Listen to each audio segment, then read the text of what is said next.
after all this time.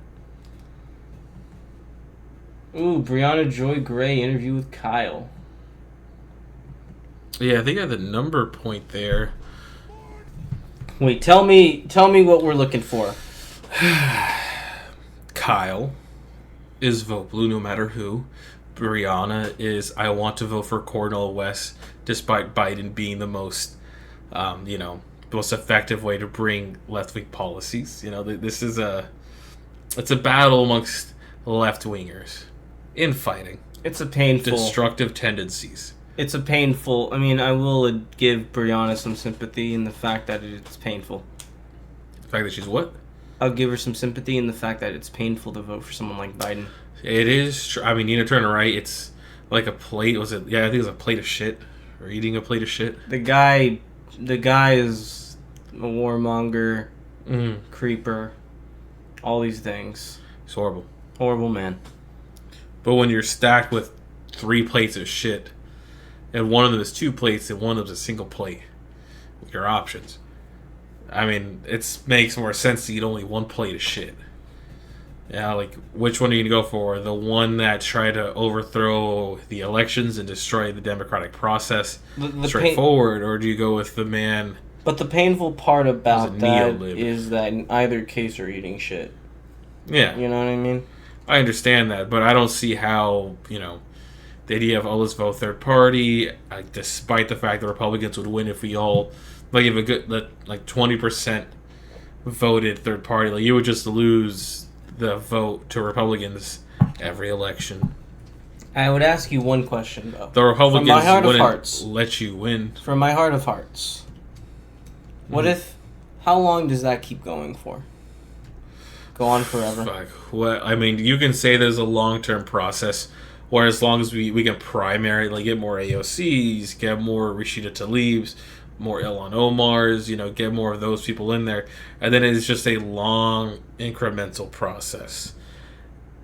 Because I don't see how voting for Cornel West is, I understand it isn't a short change, but that short change isn't a change because it's not going to happen. Mm-hmm. It's not feasible. So the only option you have is the slow incremental change of bringing in people like AOC and Ilhan Omar. I just hope that with all that work and all that time, those people have ambition. Because that's a part of the problem, I think, inherent to liberals, is they lack ambition. Mm-hmm. They don't look to the future. They don't inspire any hope in people. It's just the same shit. Again, yep. That's been the general view of Democrats for the last, 3 guys?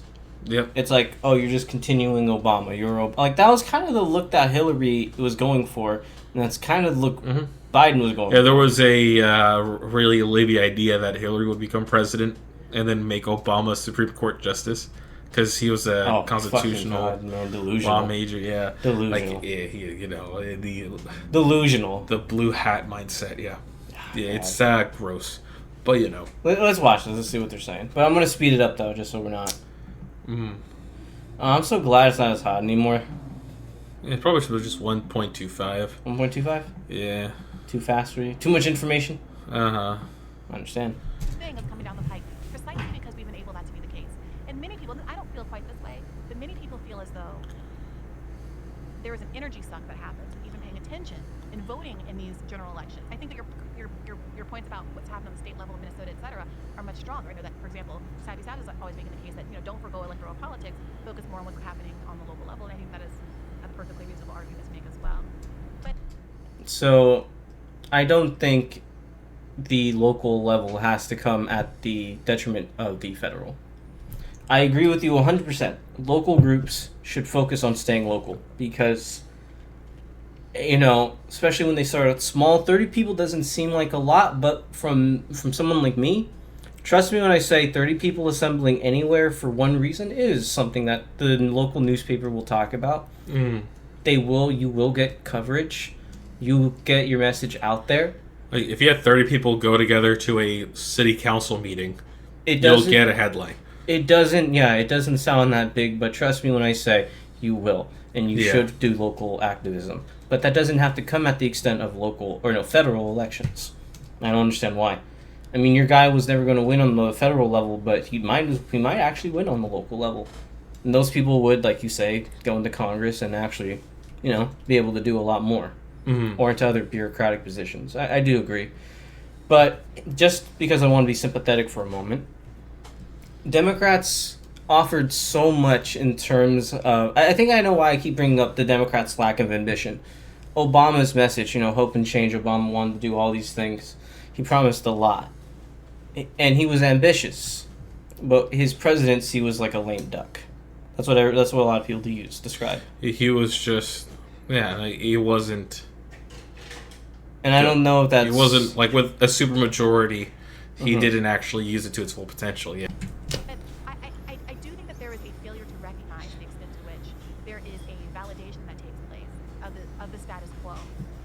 That people are trying to negotiate as they reckon with real gains that the Biden administration has effectuated. Yeah, so Okay. here's my bet. I don't want to validate the status quo as much as I want to acknowledge the positive things that exist and have happened recently, which I think is some evidence that in some ways, limited, but some ways, we are moving in a better direction. So let me share a point of agreement, because we've been arguing the whole time. It'd be nice to have a point of agreement real quick. If we if we wake up tomorrow and there's ranked choice voting everywhere, I would be the biggest Green Party simp on the planet. I would be insufferable. I would basically spend every day advocating for the Green Party. The reason I don't do that is because we don't have ranked choice voting, and I do feel like the choice is effectively just down to a Democrat or Republican in the general election, whoever they may be. Now, having said that, I don't want to validate the status quo. I just want to let everybody know in some ways we are moving in a good direction. You brought up the state parties there. There are 6 states now that did free school meals for kids. And in some of those states, that's even breakfast and lunch.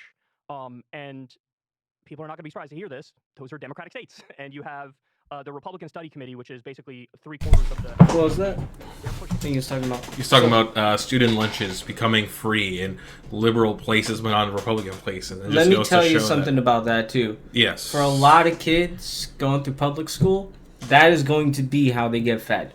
That is going to be how they get the vast majority of the food that they will get in the day to day, will be through the public school. Mm-hmm. That matters a lot to families.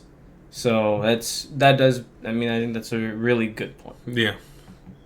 To ban any and all states from doing free school meals for kids. They released this in their priority. So when I look at that, I feel like I try to hold the two thoughts. 6 states now that did free school meals for kids. And they actually wanted to ban it? That's even breakfast and lunch.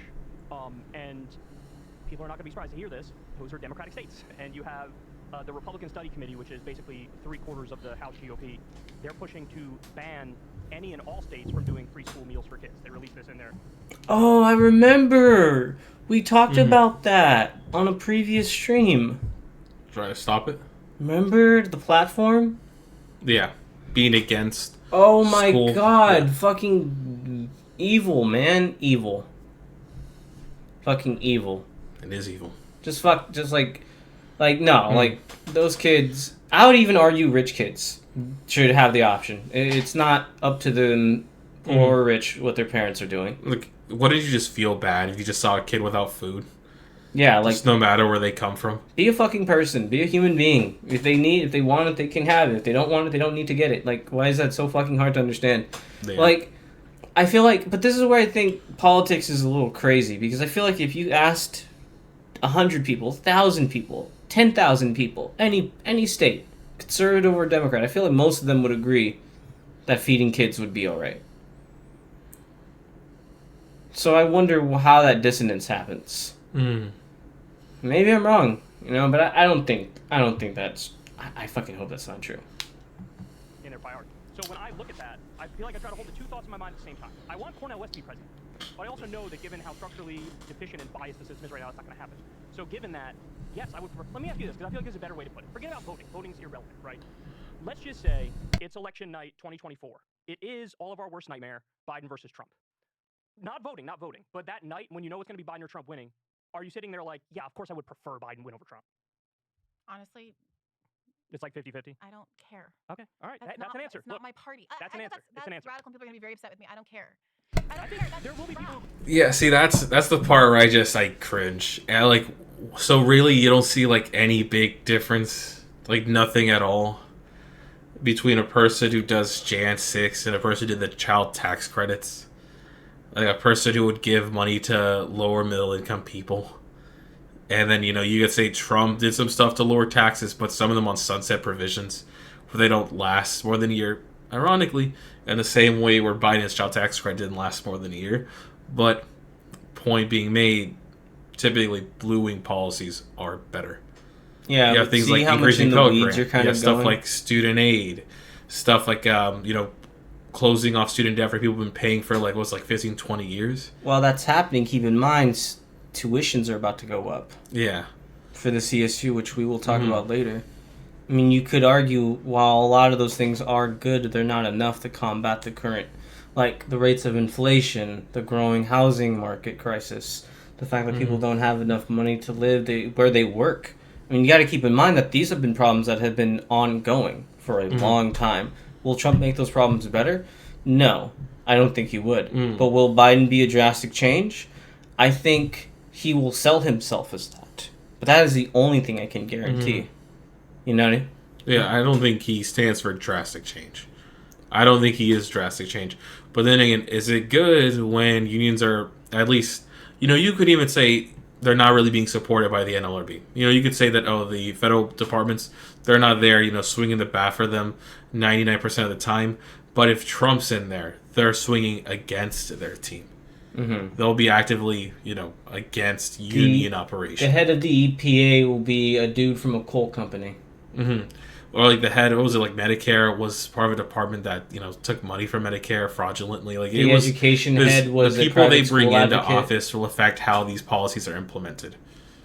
And, that's true. But again, though, keep in mind, it's just because I know about the tuition thing, it's like Biden's failed to do anything different for loans.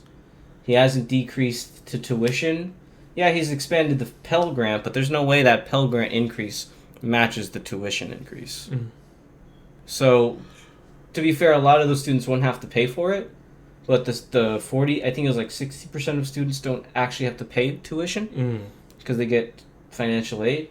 But that means that still that burden still gets passed along to taxpayers, the California taxpayers. California used to pay for university for all of its residents. Well, then if you have a Republican in there, and then we had Newsom in there. Cut it out there. But then he had Newsom in there, and Biden has done nothing to force his hand.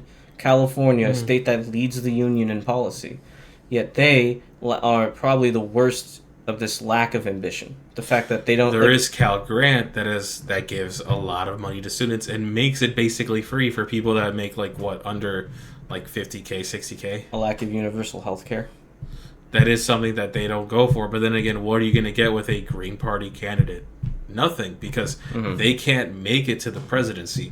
You might be able to get them in HOR, the Senate. Well, I'm giving sympathy to his perspective in the sense that there are so many places that Biden is failing people, and I think there is room to acknowledge that. But I don't think that's a really big issue. A lot of people shit on Biden. I would say most people shit on Biden.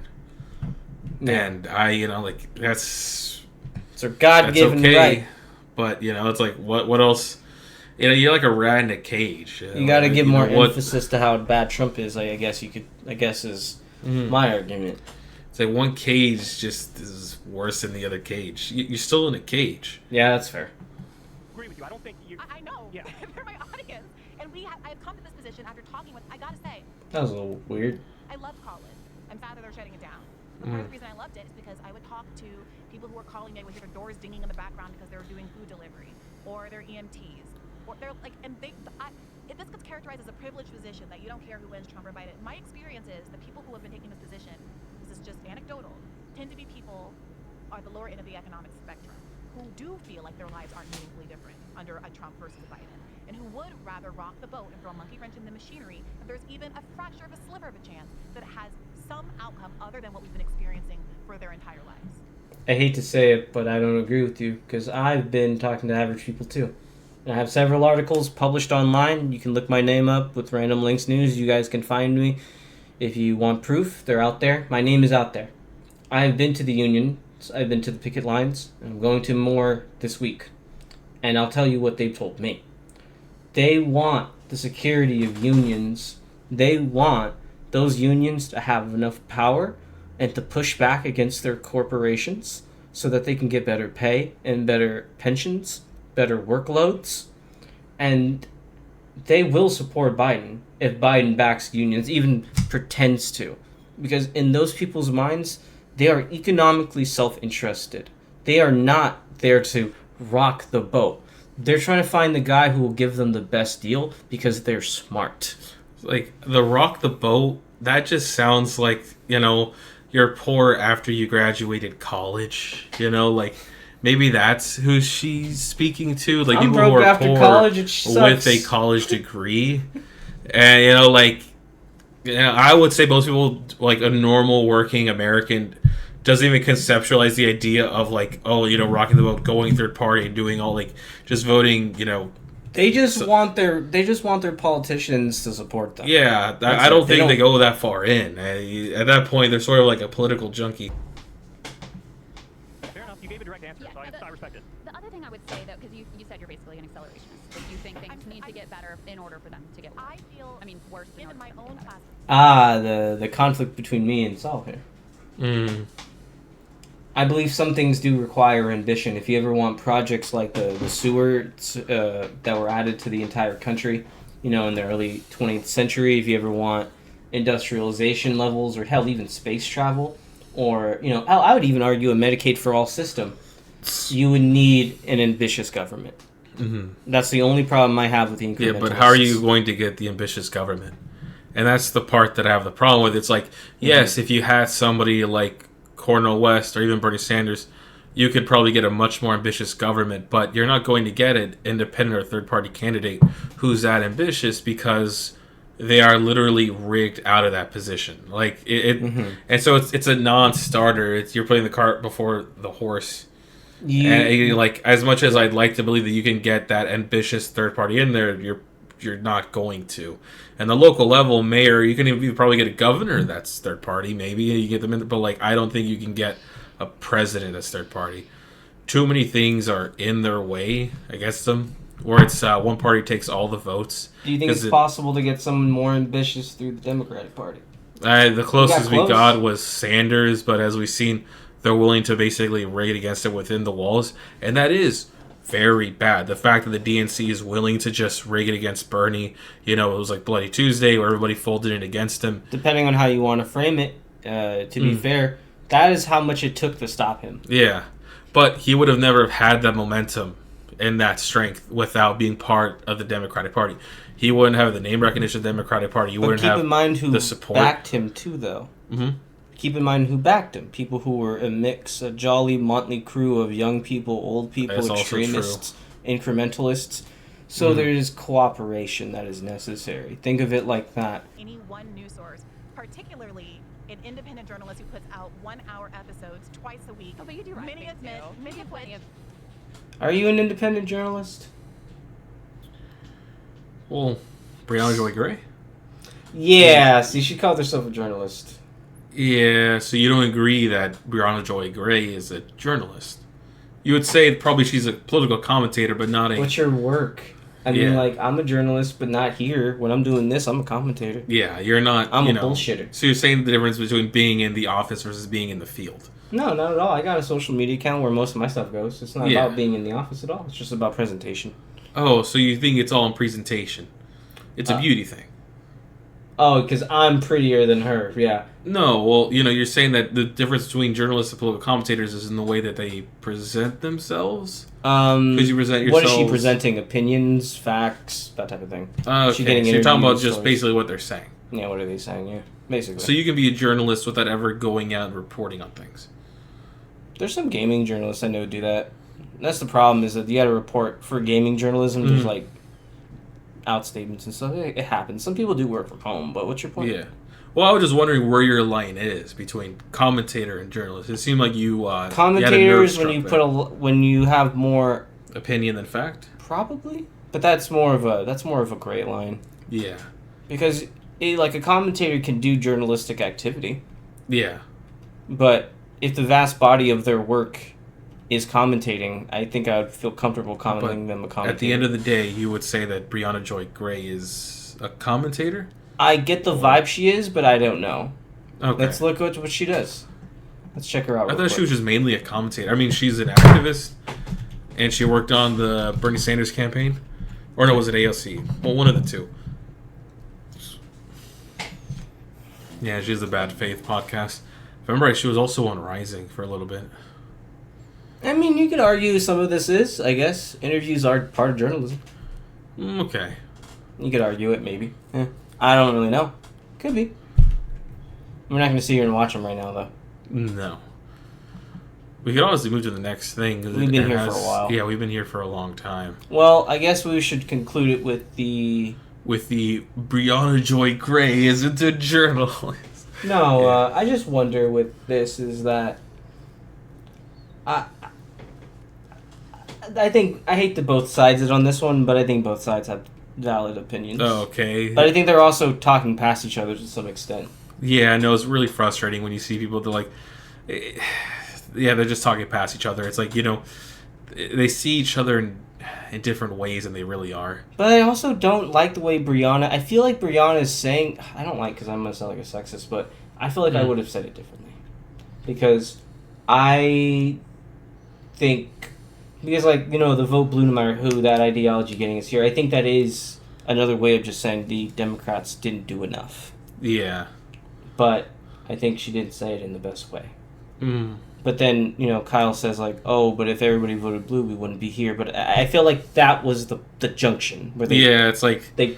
So are you saying that everybody did this, or are you saying that this was just the Democratic Party message? Are you saying the vote blue no matter who was literally everybody doing this? Or the marketing campaign? Well, it's also would the Democrats be incentivized to be ambitious if they were guaranteed elections? Maybe Al Gore would have been better and those people would have been better, but would have... you get my point? Yeah. It's yeah, but no. Because then you would have had Bill Clinton-style Democrats. Mm. I don't know. This conversation... Also, I didn't like the way she said it's coercing people through guilting. I mean, that's just politics. People are going to guilt... I mean, look at the Republican side. They literally do the same shit. Did those, in the Eyes of the Angel commercials coerce me into paying monthly for people starving in other countries? I won't say it's coercive. Oh, they were talking about the Sad Dogs commercial. Oh, well, yeah, no, I mean, I do it. That's the same vibe. It's the same marketing tactic, all right? Yeah. Yeah. Guilt's a powerful tool. It is a powerful tool. All right, on to the next one. We may have to cut this stream short. We spent a lot of time on that one. Maybe.